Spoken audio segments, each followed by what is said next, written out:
Welcome. In this video, I'll show you how to turn off speak while typing on iPhone. All right, if you find this video helpful, please leave a like and subscribe to the channel for more such tutorials. I'm going to be showing you 4 methods. The first one is for a screen reader. Second one is a voice command. Third one is for text feedback. Okay. And the fourth one is for dictation. So I'm going to be showing you first the text feedback. Okay. Open up the settings app on your iPhone. Now go ahead over to accessibility right here. Now just going to find under vision section right here, tap on spoken content. Okay. In here, just got to make sure that you toggle off speak words or speak selection right here and speak screen. Okay.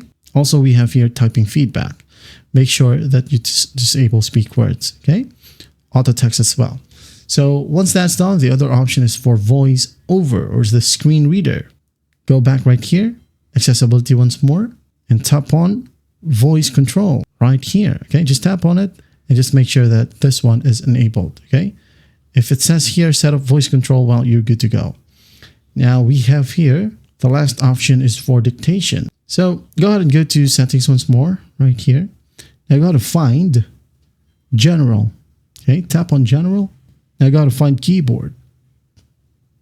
Tap on it, and then here go to find enable dictation. If it's an option, okay, right here under dictation, disable it, turn off dictation, and once done, you're good to go. I hope this video helps, and I'll see you in the next one.